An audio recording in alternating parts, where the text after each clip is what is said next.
नमस्कार, आप देख रहे हैं न्यूज विंग। दिन भर की तमाम बड़ी खबरों के साथ मैं हूं कीर्ति तिवारी। खबरों की शुरुआत करते हैं। डीएवी पब्लिक स्कूल सिंदरी के खेल के मैदान को लेकर बवाल मचा है। लाठीचार्ज की भी संभावना जताई गई है। आपको बता दें कि सोमवार को डीएवी स्कूल प्रबंधन ने मैदान की चारदीवारी घेराव को लेकर पुलिस प्रशासन की भीड़ इकट्ठा कर रखी है। अतिरिक्त पुलिस बल स्कूल प्रबंधन ने मंगा रखा है। झरिया सीओ बलियापुर पुलिस बल के साथ प्रतिनियुक्त मजिस्ट्रेट भी वहां मौजूद है। वहीं इधर स्थानीय RMK4 कॉलोनी के लोगों के साथ बच्चे बूढ़े आपस के बस्ती के लोग मैदान को चारदीवारी से बचाने के लिए गोलबंद हुए हैं।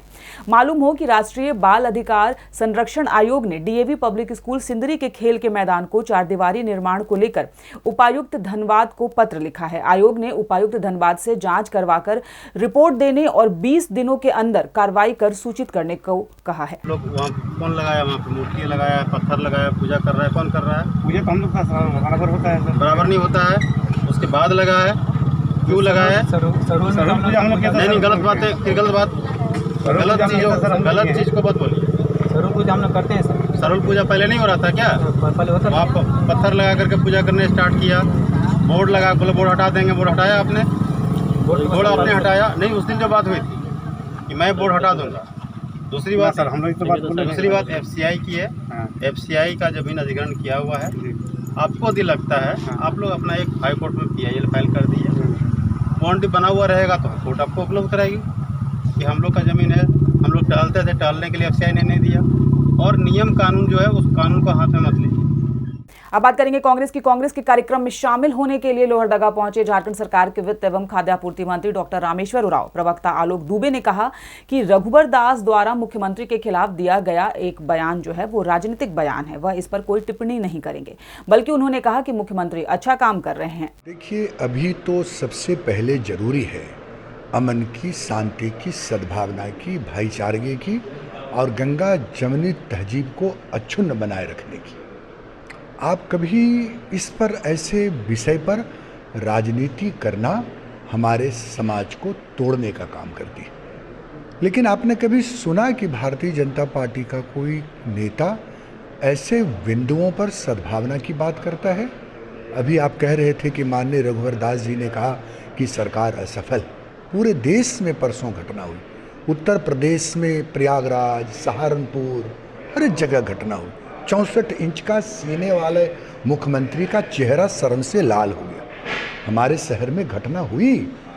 हमारे शहर के DC और SP धार्मिक स्थलों की रक्षा करते हुए खड़े रहे। तो अमन शांति बनाए रखने का न सिर्फ प्रयास हुआ, बल्कि आज शांति है। पूरे राज्य के सभी जिलों में शांति समिति की बैठक हो रही है। 2 सदस्यीय वरिष्ठ जांच दल बनाया गया है जो पूरे जांच को करेंगे। इसलिए ऐसे मुद्दे पर झारखंड हमेशा गंगी जमनी तहजीब का प्रवर्तक रहा है। वहीं केंद्रीय स्वास्थ्य मंत्री के साथ झारखंड स्वास्थ्य मंत्री बन्ना गुप्ता ने वीडियो कॉन्फ्रेंसिंग के माध्यम से स्वास्थ्य संबंधित बातों को लेकर चर्चा की। स्वास्थ्य मंत्री बन्ना गुप्ता ने कहा कि राज्य में 3 मुख्य बिंदु को लेकर चर्चा की गई है। पहला, साल 2025 तक राज्य में टीबी उन्मूलन को लेकर चर्चा की गई, जिसमें लगभग टीबी मरीजों को 500 उनके भोजन के लिए दिया जा रहा है। उसके लिए कई कदम उठाए जाएंगे। राज्य में बूस्टर डोज को लेकर भी चर्चा की गई है, कैसे बूस्टर डोज की खुराक और बढ़ाई जाए। साथ ही साथ 18 साल से कम उम्र के लोगों को वैक्सीन कैसे अधिक से अधिक लगाया जाए, इस पर भी चर्चा की गई। टीबी के लिए हम दवाई भी देते हैं और उसके साथ 500 रुपया हम उसको पौष्टिक आहार के लिए देते हैं, जो ना काफ़ी है। और हमारे यहाँ टीबी के करीब 30,000 के लगभग मरीज हैं। तो अभी भारत सरकार ने और हमारी सरकार ने मिलकर ये निर्णय किया कि हम टीबी के रोगियों को पौष्टिक आहार के रूप में उनको पौष्टिक आहार मिले, चूँकि उनको इसकी आवश्यकता होती है। इसके लिए हम कई सामाजिक संगठनों को भी साथ ले रहे हैं। अब बात कोयला चोरी और अवैध तस्करी की। चतरा में कोयला चोरी और अवैध तस्करी के विरुद्ध पुलिस पूरी तरह सख्त नजर आ रही है। इसका नतीजा है कि पुलिस अधीक्षक के निर्देश पर हरकत में आए जिले की पीपरवार थाना पुलिस ने कोयला चोरों के विरुद्ध एक बार फिर बड़ी कार्रवाई करते हुए चोरी का कोयला लदा ट्रक के साथ 4 तस्करों को गिरफ्तार किया है। आपको बता दें कि SP राकेश रंजन को मिली गुप्त सूचना के आधार पर चोरी का अवैध कोयला लदा ट्रक जब्त करते हुए चालक को भी गिरफ्तार किया गया है। टंडवा एसडीपीओ शंभू सिंह के नेतृत्व में गठित पिपरवार थाना की स्पेशल टीम ने यह कार्रवाई की है।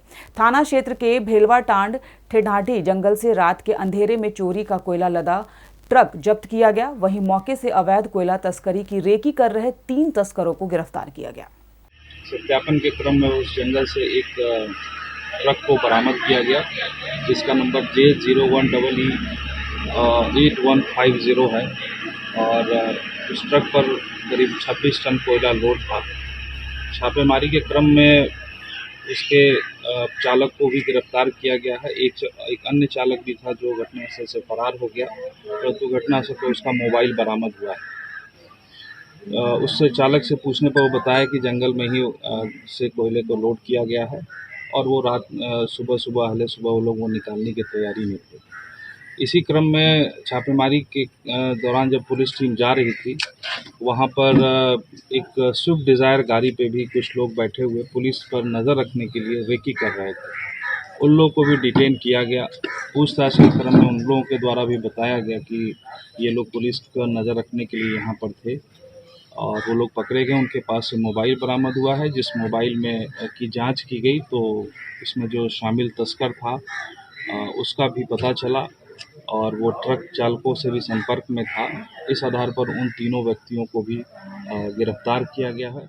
दूसरी ओर सैरात दुकानों के लिए किराए में बेतहाशा वृद्धि के विरोध में सोमवार जमशेदपुर के साकची टीना शेड बाजार के दुकानदारों ने अपने अपने प्रतिष्ठान बंद रखे। वहीं इस दौरान दुकानदारों ने जिला प्रशासन और सरकार के खिलाफ जमकर नारेबाजी की। दुकानदारों ने कहा कि कल तक जिस दुकान का किराया 1,500 से 2,000 रुपए देकर दुकानदार किसी तरह अपनी रोजी रोटी चला रहे थे, अब उन्हें 60 से 70 हजार से लेकर 1 लाख तक किराया देना होगा। ऐसे में रोजगार चलाना मुश्किल हो जाएगा। दुकानदारों ने बताया कि अगर JNAC प्रशासन और सरकार इस मामले को गंभीरता से नहीं लेती है तो वो उग्र आंदोलन करने को बाध्य होंगे। यहाँ गरीब बहुत सारे दुकान है, ऐसा है कि वो लोग का भोन ही नहीं होता। 200-300 का डेली बेचारा कमा जाता है, वो दुकानदार कहाँ से देगा 10,000-15,000।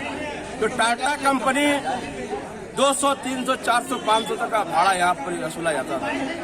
जब आपको 30,000-35,000 भाड़ा दे तो हम मालिक कैसे चलाएंगे।